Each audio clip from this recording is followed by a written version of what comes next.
The new technology, DNA, LiDAR studies have really allowed us to get a better grip on our studies of the ancient Maya. Perhaps the narratives we have of the ancient Maya, we might need to change a little bit. New data coming out of ongoing archaeological excavations suggests that there's a whole new and different aspect to the ancient Mayas we never knew about. It happens that while the COVID pandemic kept archaeologists from gathering in large assemblies to exchange their knowledge, it did not hinder excavations across Belize from proceeding. So now that the pandemic has let up just enough to allow for such a symposium to occur, it has exposed some interesting information about the Mayas, according to Dr. John Morris from the Institute of Archaeology. We have been finding the evidence of people going back to 10, 12,000 years ago. So clearly there were people living here who may or may not be associated with the ancient Maya. They are Native American Indians, if we can use that term. They are people who perhaps came through the Bering Strait and then came down North America into Central America and then eventually settled all the way to South America. We are now looking into periods such as the Archaic that dates back to about, let's say, between 3000 BC and 10,000 BC. And Belize has a lot of information with regards to that.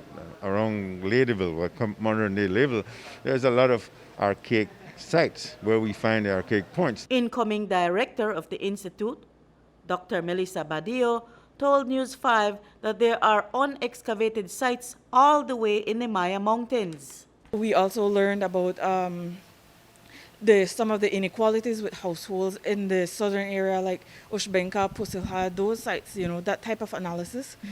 We've also had some new areas that we need to look at and figure out how we move forward with those. For example, in the Mountain Pine Ridge area, we've not seen sites before in that area, and with new research, we've found granite production sites.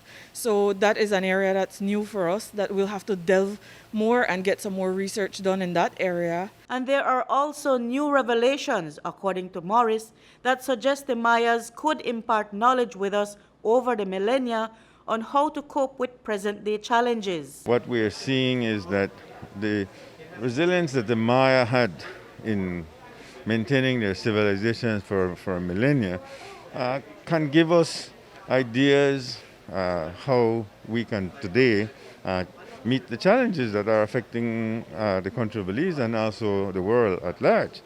I'm certain that the Maya had to deal with diseases, they had to deal with dry periods, they had to deal with hurricanes, and many of the information that's coming out shows exactly how the Maya were very resilient for them to survive in these areas.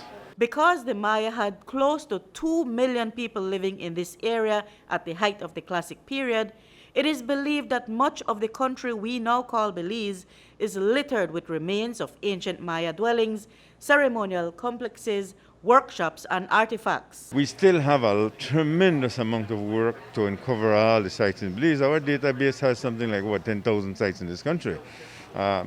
With the advent of extremely new technology like LiDAR and remote sensing, we are now able to really document the extent of ancient Maya civilization and their occupation of the landscape in Belize. So we at the Institute of Archaeology, we have to be very cognizant of that fact. There's development, there's agricultural development, there's road improvements, so we have to mitigate whenever those things are being done. Reporting for News 5, I'm Marion Ali.